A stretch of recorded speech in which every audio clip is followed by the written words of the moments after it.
ये वीडियो केवल मनोरंजन के उद्देश्य से बनाई गई एक काल्पनिक कहानी है। कुछ कहानियां होती हैं जो सिर्फ सुनी नहीं जाती, उन्हें महसूस करना पड़ता है, और जो महसूस कर लेता है वो या तो पागल हो जाता है या फिर जिंदा नहीं बचता। ये कहानी भी कुछ ऐसी ही है। बिहार के छोटे से गांव चांदपुर की, जहां एक पुरानी हवेली अब भी खड़ी है, सन्नाटों में सांस लेती हुई और अपने भीतर कुछ दबा हुआ सच छिपाए हुए। एक कॉल जिसने जिंदगी बदल दी। पटना शहर, रात के 11 बजे। एक न्यूज रूम के कोने में पत्रकार विक्रांत शर्मा अपना लेख पूरा कर रहा था। मॉनिटर की रोशनी उसके थके हुए चेहरे पर पड़ रही थी। सिगरेट का धुआं हवा में तैर रहा था। बस एक घूंट कॉफी और फिर घर, यही सोच रहा था तभी फोन बजता है। अनजान नंबर। थोड़ा झुंझला कर उठाता है। हेलो, कौन है? अगर सच लिखने की हिम्मत है तो चांदपुर आजा। Excuse me? हवेली तुझे बुला रही है। एक पल के लिए सब कुछ थम लिया। एसी की आवाज भी जैसे रुक गई हो। विक्रांत हल्का मुस्कुरा दिया। ये न्यूज रूम वाले मजाक कर रहे होंगे। और उसके दिल के किसी कोने में जिज्ञासा का एक बीज गिर चुका था, और वो बीज सारी रात उसे सोने नहीं देता। अगली सुबह पटना के बाहरी हाईवे पर एक जीप धूल उड़ाती हुई जा रही है। विक्रांत ड्राइविंग सीट पर, कैमरा बैग पीछे। गांव का नाम चांदपुर। उसकी नोटबुक में लिखा है, हॉन्टेड विलेज, अननोन स्टोरी। रास्ते में पेड़ इतने घने कि सूरज की रोशनी भी पूरी नहीं उतर पा रही थी। कहीं पक्षियों की आवाज तक नहीं। दूर कहीं मंदिर की घंटी बजती है, पर हवा में एक अजीब सी ठंडक है, जैसे मौसम खुद डर गया हो। गांव पहुंचने पर कुछ लोग उसे घूर कर देखते हैं। कोई ज्यादा बात नहीं करता। कुछ बच्चे डर के मारे घरों में भाग जाते हैं। विक्रांत एक छोटी दुकान पर रुकता है।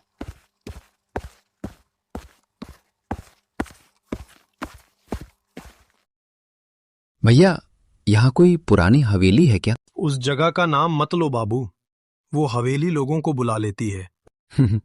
मैं पत्रकार हूँ, भूत प्रेत नहीं मानता। तो फिर वापस मत आना बाबू। उनकी आंखों में डर नहीं था, बल्कि याद थी, जैसे वो कुछ देख चुके हों। विक्रांत चुपचाप वहां से अपनी गाड़ी में बैठकर आगे बढ़ गया।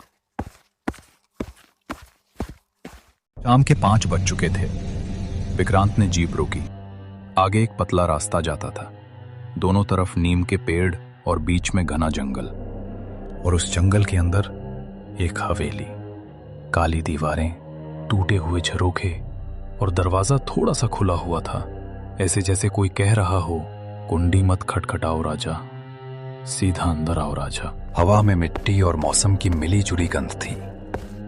विक्रांत ने हवेली के दरवाजे को धक्का दिया। अंदर खूब अंधेरा और ठंडी हवा।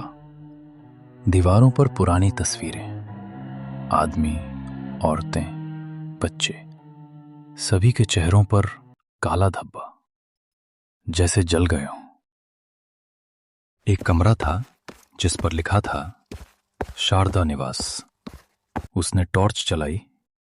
अंदर एक कुर्सी, एक डायरी और टूटा हुआ शीशा था।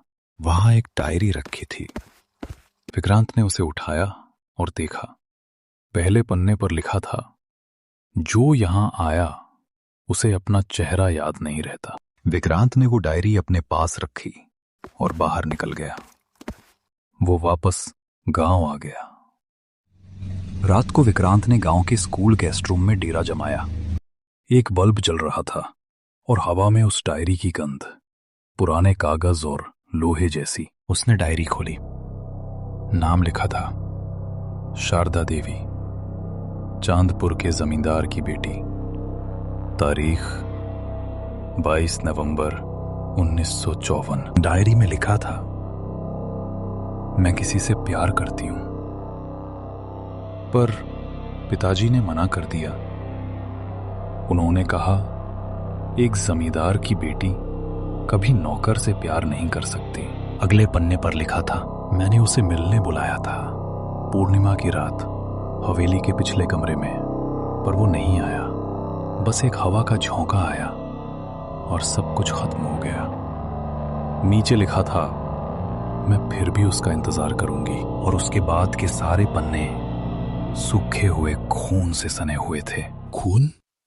ये क्या है? ये सब सच्चा है या बस कोई पुरानी कहानी? विक्रांत ने डायरी बंद कर दी। दिल तेज धड़क रहा था, पर उसका पत्रकार मन कह रहा था, बस कहानी मिल गई है। अगली सुबह विक्रांत ने गांव के कुछ लोगों से हवेली के बारे में पूछा, पर किसी ने कुछ नहीं कहा। सिर्फ एक औरत बोली, कमली, 70 साल की, जिसके चेहरे पर जिंदगी और मौत दोनों लिखी थी। शारदा देवी और उसका प्रेमी दोनों मर गए थे बाबू, पर उनके शव कभी मिले नहीं। तब से हर पूर्णिमा को कोई न कोई गायब हो जाता है। पुलिस ने कुछ नहीं किया? पुलिस भी आई थी, पर उनका जीप सिर्फ गेट के पास खड़ा मिलता है। लोग कहते हैं तस्वीर बदल गई। कौन सी तस्वीर?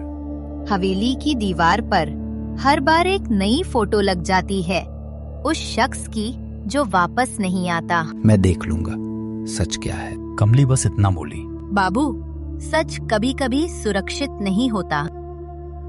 पूर्णिमा की रात, आसमान में पूरा चांद और गांव में एक भी आवाज नहीं। कुत्ते तक चुप थे। विक्रांत ने कैमरा और माइक्रोफोन तैयार किया। दरवाजा खोला, वही ठंडी हवा का झोंका आया। आईने के सामने कैमरा लगाया। मैं अब शारदा निवास के अंदर हूं। यहाँ कुछ अजीब सा महसूस हो रहा है, हवा जैसे थम गई हो। कुर्सी हिली धीरे से। किसी ने कुछ फुसफुसाया। कौन है वहां? कोई जवाब नहीं, बस एक औरत की आवाज आई, एक पुराना भोजपुरी गीत। आजा रे पिया चांदनी रात में। उसका दिल तेज धड़कने लगा। डायरी खोली। उस पन्ने पर लिखा था, जो सच लिखने आए वो सच बन जाता है। कैमरा आईने पर फोकस करता है। आईने में उसका प्रतिबिंब बदलने लगता है। 1950 के कपड़े, एक अलग आदमी का चेहरा।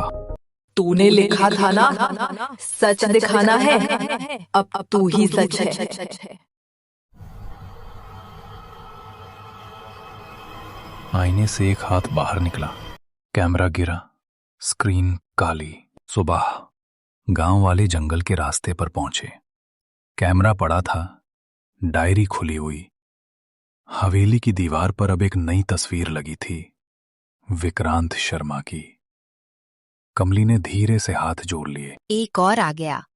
हवेली ने बुला लिया उसे भी। उसने डायरी उठाई। उस पर लिखा था, वो वापस आएगा, क्योंकि सच अभी अधूरा है। कहते हैं आज भी जब कोई पत्रकार या यात्री चांदपुर जाता है तो उसके फोन पर एक अनजान नंबर से कॉल आता है और एक धीमी सी आवाज कहती है, हवेली तुझे बुला रही है। और पूर्णिमा की रात जब चांद पूरा होता है तो चांदपुर के आसमान में एक पुरानी लोरी गूंजती है। आजा रे पिया चांदनी रात में। कोलकाता के पुराने हिस्से में हुगली के किनारे एक जगह है, निमतला घाट। दिन के समय यह बस एक शांत शहर का कोना लगता है, लेकिन रात के समय उस जगह की हवा खुद किसी पुरानी कहानी का साया बन जाती है। इसी घाट से थोड़ा आगे कुछ किलोमीटर दूर एक छोटा सा गांव बसा था, दक्षिणपुर। वहां के लोग सीधे साधे पर परंपराओं पर विश्वास रखने वाले थे। इसी गांव में कुछ महीने पहले शादी हुई थी सतीश और सुरभि की। शादी के बाद जब सुरभि पहली बार सतीश के घर आई तो सब लोगों ने उन्हें खुश दिल से अपनाया। गांव के लोग कहने लगे, सतीश बाबू को आखिरकार एक सुंदर पत्नी मिल गई, अब घर में सुख शांति रहेगी। पर शांति ज्यादा दिन तक नहीं टिकी। शादी के 10 दिन बाद एक शाम सतीश बाहर से आया, थोड़ा थका हुआ। सुरभि ने उसके लिए चाय बनाई, लेकिन जैसे ही उसने चाय का पहला घूंट पिया, उसका चेहरा पीला पड़ गया। उसने अपना गला पकड़ा और जोर की खांसी हुई, और तब उसके मुंह से खून निकल आया। सुरभि चीख उठी। सतीश! वह तुरंत पानी लेकर आई, पर सतीश बेहोशी में गिर गया। घर वाले भाग कर आए।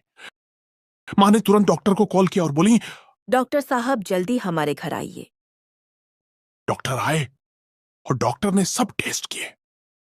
ब्लड टेस्ट, एक्सरे, सब नॉर्मल था। डॉक्टर ने बोला, सब कुछ सामान्य है, कोई इन्फेक्शन नहीं, बस थोड़ा कमजोर सा लग रहा है, इसे आराम करने दीजिए। फिर डॉक्टर चले गए। लेकिन अगले दिन से सतीश और कमजोर होने लगा। उसका रंग पीला पड़ गया था और उसके शरीर से एक अजीब सी गंध आने लगी। सुरभि रातों को उसके पास बैठती, उसके सर पर हाथ रखती, पर हर रात सतीश कुछ अजीब सपने देखता। एक सपना बार बार आता था।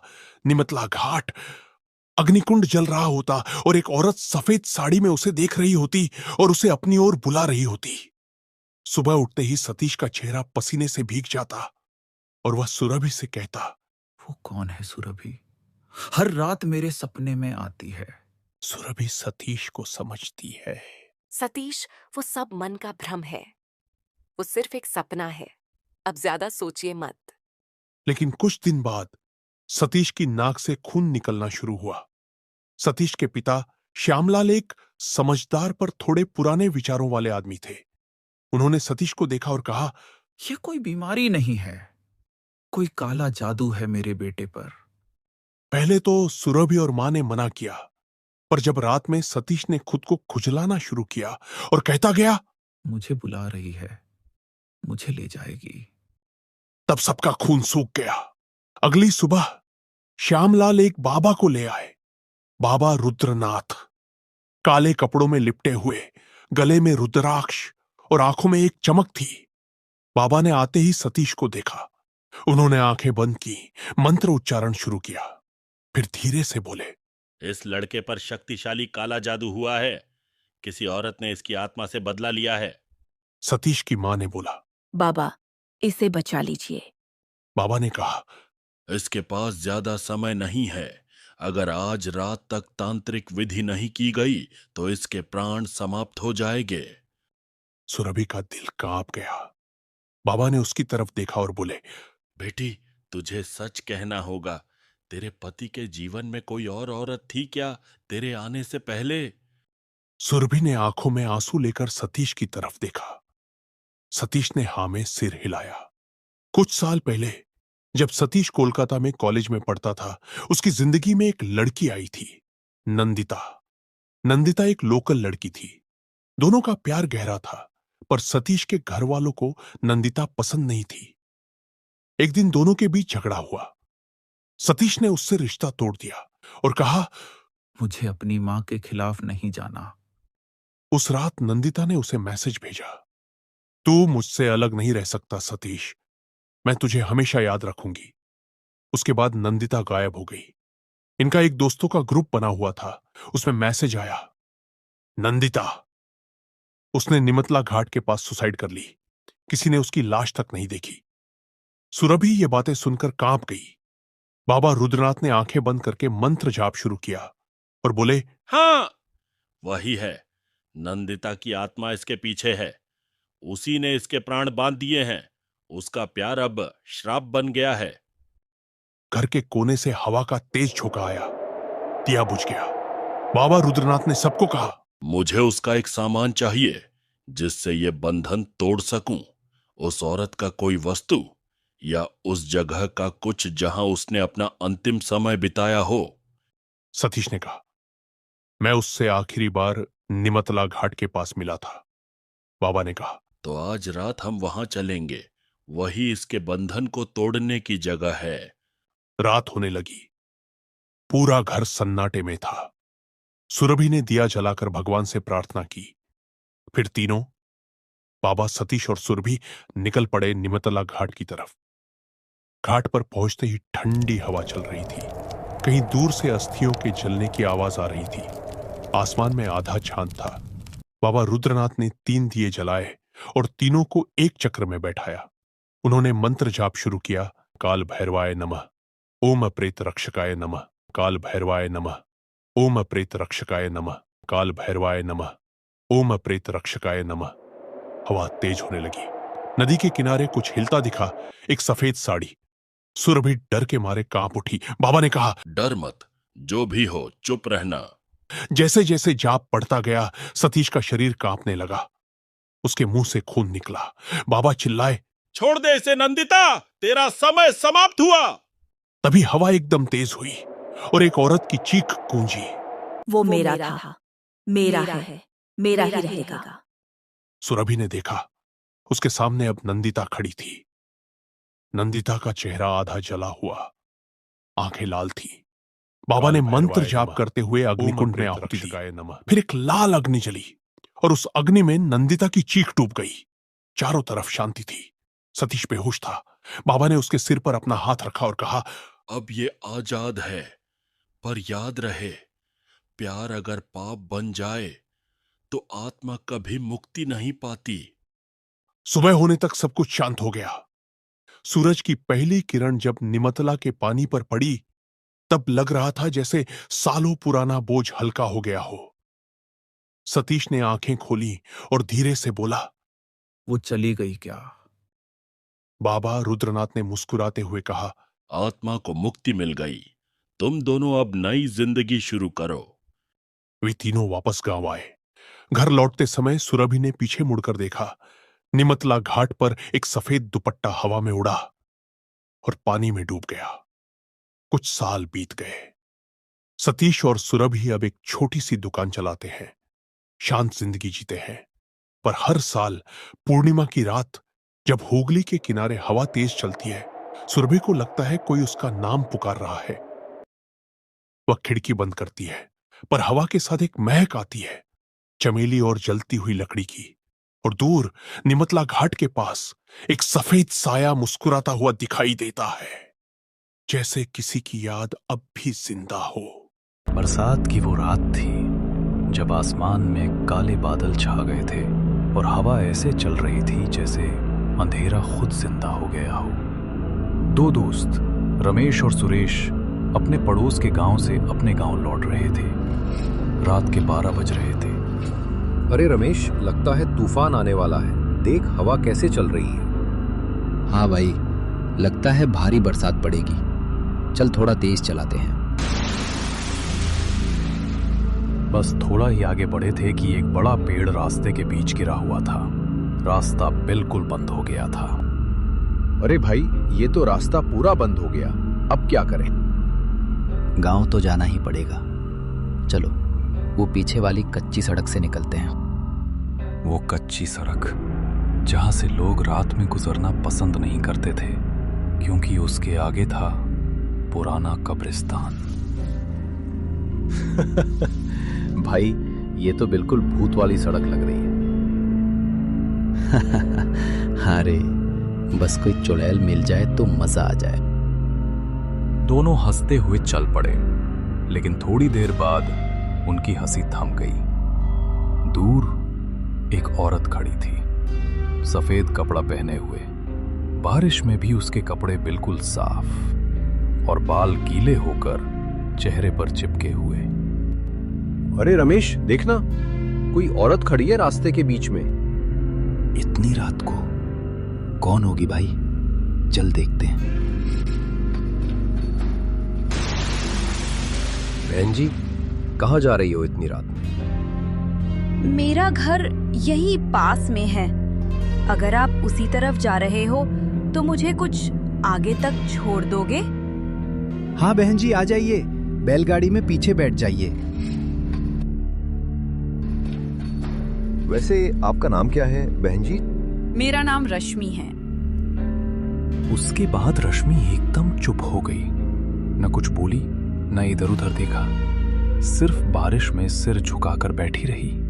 थोड़ी देर बाद जब कब्रिस्तान के पास पहुंचे, बिजली चमकी और बारिश और तेज हो गई। अरे यार, कुछ दिख नहीं रहा रमेश। लगता है पेड़ के नीचे थोड़ा रुक जाना चाहिए।